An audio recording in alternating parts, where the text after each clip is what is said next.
Olá, irmãos, tudo bem? Graça e paz. Pastor Renato aqui para mais uma aula. Na nossa aula de hoje, eu quero falar com vocês sobre 5 dicas sobre como deve funcionar a sua reunião de célula. Então não perca essa aula, deixa o seu like, se inscreve aqui no nosso canal e vamos para a nossa aula de hoje.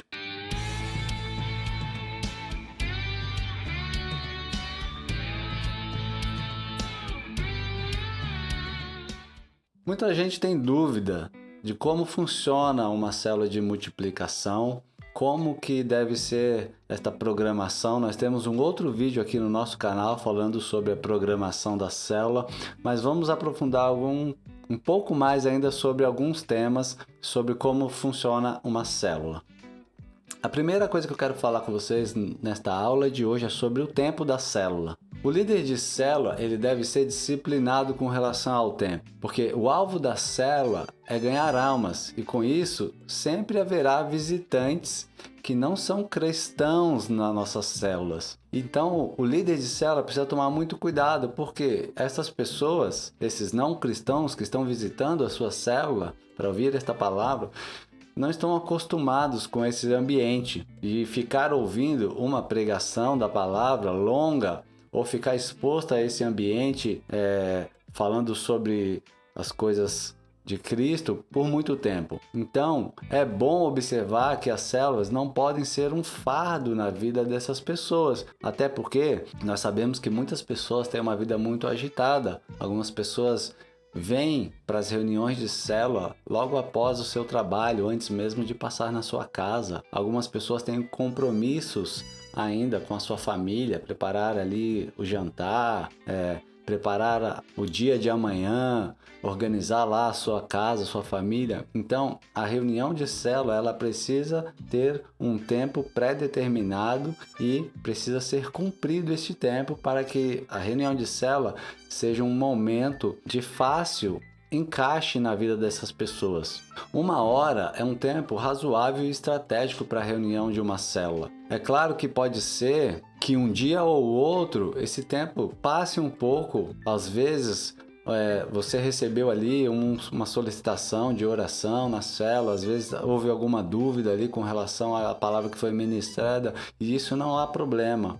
Mas, no geral, a reunião de célula ela precisa manter uma ordem, ter esse momento para começar e terminar. A disciplina é uma regra, ela é uma das principais marcas na vida de um líder. A disciplina do tempo é muito importante porque para não haver problemas para os nossos visitantes das nossas células. Nós devemos estar abertos para que o Espírito Santo dirija sempre as nossas reuniões, mas precisamos saber dosar esta questão. Os líderes sempre vão precisar chegar antes da reunião. Se você tem um anfitrião na sua célula, você precisa antes pastorear o anfitrião e ter um período de oração, apresentando aquela reunião, preparando aquele ambiente espiritual para que a reunião comece, naquele lugar onde você precisa interceder pela reunião, dando liberdade ao Espírito Santo para gerar uma atmosfera propícia, um ambiente propício para o evangelismo, para a ministração da palavra. Pode ser que às vezes a sua célula ela não aconteça na sua casa,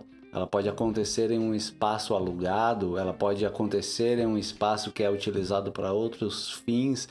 Então, naquele lugar é necessário que seja feita uma oração para perdão dos pecados ali cometidos, para que o ambiente espiritual ali seja limpo. É importante que ao chegar o momento da reunião, todas as barreiras espirituais já tenham caído por terra, para que haja um ambiente de liberdade para a ação do Espírito Santo na vida dos convidados da sua célula. Então, o tempo da célula, ele abrange todos esses aspectos.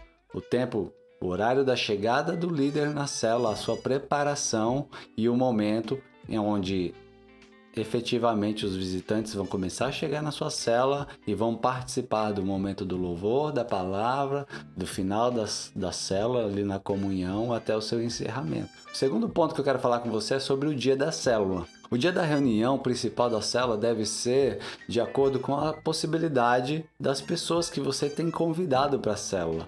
Você precisa analisar a melhor estratégia para a região onde você implantou a sua célula. Aqueles que estudam, por exemplo, no período noturno, pode ter as suas células no sábado ou até mesmo no domingo, e assim, de acordo com os membros, também pode haver células no período da tarde, com o propósito de ganhar, por exemplo, donas de casa, jovens que estudam à noite, ou outras estratégias de evangelismo que surgirem. O dia da célula, ele precisa ser um dia fixo, mas ele pode ser adaptado de acordo com a melhor estratégia para que você alcance as pessoas que são seus alvos de evangelismo.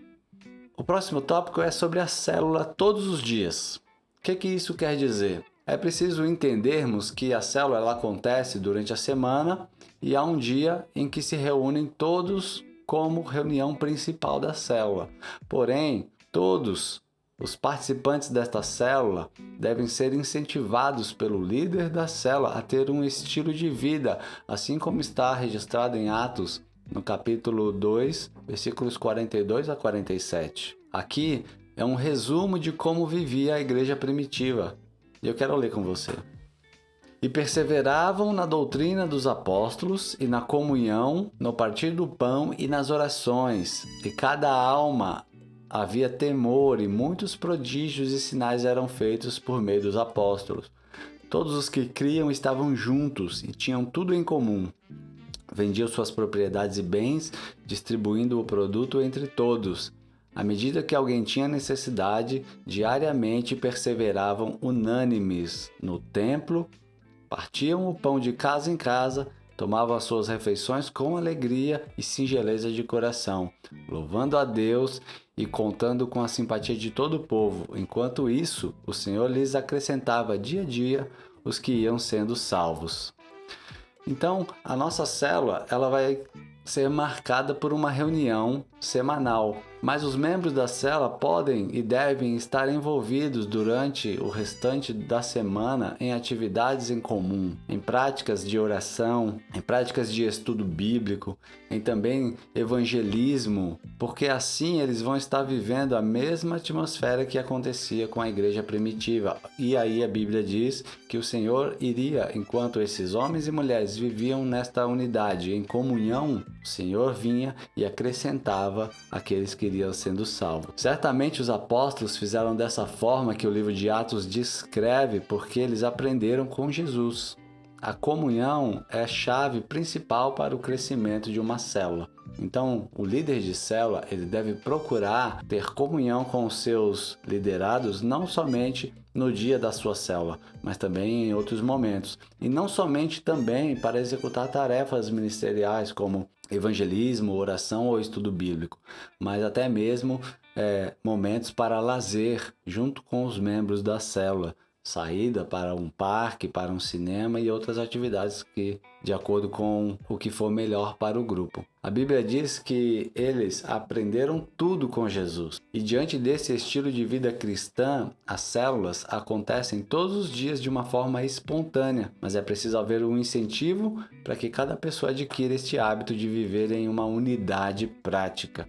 Então, a unidade do líder da célula com o dia a dia dos seus liderados e membros desta célula vai fazer com que essa célula viva a realidade de Atos 2 e assim ela cresça e se multiplique.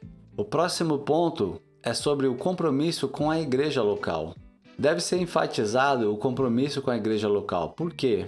Porque sabemos de células numerosas que, pela falta de contato dos líderes com os membros, tornam-se meros assistentes de reuniões. Essas células elas não funcionam como um corpo, elas não frutificam, então essas pessoas não são discipuladas, elas não se batizam e não crescem na sua caminhada cristã. São meros espectadores de uma palavra e recebem ocasionalmente lá quando eles vão na célula. Por isso deve-se haver um desenvolvimento dos membros com a visão de igreja em célula. Isto é, deve-se levá-los a ter compromisso com a igreja local e principalmente com a frequência aos cultos e programações da igreja local, onde o novo convertido deve ser consolidado e depois discipulado. As células, então, à medida que funcionam, vão gerar o discipulado entre todos. O discipulado vai gerar os vínculos de unidade, Com isso, todos estão debaixo do pastoreio e cobertura espiritual. Assim, todos funcionarão de acordo com a vontade de Deus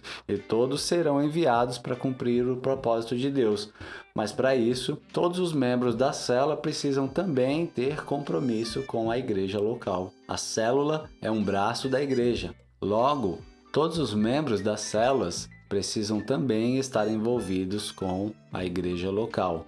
Assim, eles vão estar integrados no corpo de Cristo de uma forma total e vão ser alimentados espiritualmente, não somente com aquela palavra que é mais simples ministrada na célula, mas também serão alimentados com a palavra nos seus cultos, nos cultos de ensino, nos estudos bíblicos organizados ou seminários também organizados pela igreja, e vão crescer espiritualmente, irão se batizar e vão se desenvolver na sua vida ministerial. Nenhum discípulo que se converte na célula, ele pode ser apenas um discípulo da célula. Todos os cristãos que chegam a Cristo através das células devem ser também integrados na realidade da igreja local. Um outro ponto muito importante que eu quero falar aqui é sobre crianças nas células. Durante as reuniões das células de multiplicação é possível que haja crianças presentes. Na maioria das vezes são elas quem vão até mesmo antes dos adultos. Então os líderes devem entrar em contato com auxiliares das células para que eles elaborem ali uma melhor estratégia para não apenas entreter essas crianças nas células, mas também para ensiná-los de acordo com a idade que eles tiverem, uma palavra que seja própria para eles. Dessa forma, eles vão liberar os seus pais ali que estarão na reunião para prestar atenção na palavra que está sendo ministrada, e um segundo plano vai estar havendo também um discipulado e um ensino para as crianças. Então, toda criança deve ser valorizada e recebida na célula, como está escrito em Marcos 9, 36 e 37. Então, essa é uma ótima estratégia para ensinar os pais a ministrarem seus filhos a palavra. Essa estratégia motiva as crianças pelo fato de verem seus pais fazendo, sem dizer que também serve como um preparo para liderar uma célula.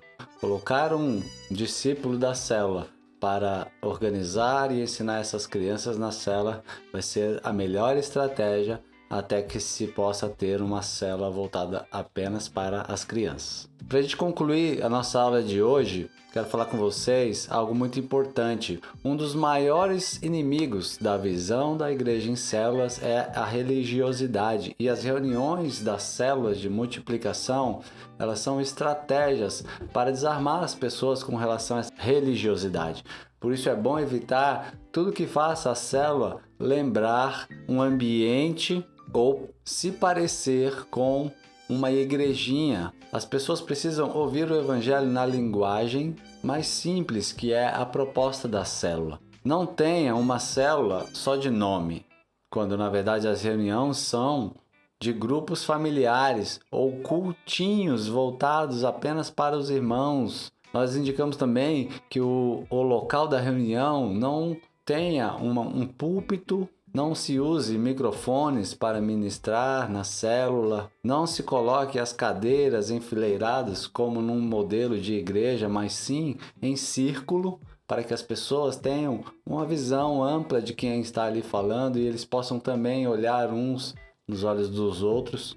Não quer dizer que essas coisas são erradas, mas a proposta das nossas células é ser um ambiente mais intimista, mais familiar, proporcionando assim uma quebra de todos os preconceitos que as pessoas têm com relação à igreja, com a dificuldade que eles têm para lidar com aquele ambiente, e a célula então vai proporcionar para essas pessoas um ambiente mais íntimo, mais propício para que elas possam aceitar o convite para participar de uma célula. Outro ponto, irmãos, é sobre as dinâmicas nas células. As dinâmicas são muito boas quando são bem elaboradas e são também bem transmitidas. Se você gosta de fazer dinâmicas e quebra-gelos na sua célula, saiba que você precisa entender que esse é um momento que precisa realmente ser um momento de quebra-gelo e um momento dinâmico. Não pode ser um momento confuso e um momento vergonhoso para as pessoas que estão ali presentes. Então, o líder de célula precisa ter muito cuidado ao pedir para que as pessoas que estão ali pela primeira vez participem, falem ou façam coisas que possam constrangê-los. Não precisamos inventar modas. Sabemos que é muito bom quando nós conseguimos quebrar o gelo e as pessoas se sentirem mais à vontade naquele ambiente. Mas nós não estamos ali para divertir as pessoas e nem para entretê-las. Então, para aplicar dinâmicas nas células de uma maneira adequada, é necessário saber qual é a fase que a sua célula está, qual é a dinâmica mais adequada para aquela fase da sua célula. Para isso, o líder precisa procurar bastante informação e bastante conhecimento acerca disso. Então, nessa aula de hoje, nós falamos sobre diversos pontos práticos, diversas dicas para que a sua célula tenha êxito, para que você consiga fazer com que a sua célula seja um ambiente agradável, para que o andamento da célula aconteça de uma forma positiva e você consiga ter o êxito que você espera. Que Deus te abençoe. Nós nos vemos na próxima aula em nome de Jesus.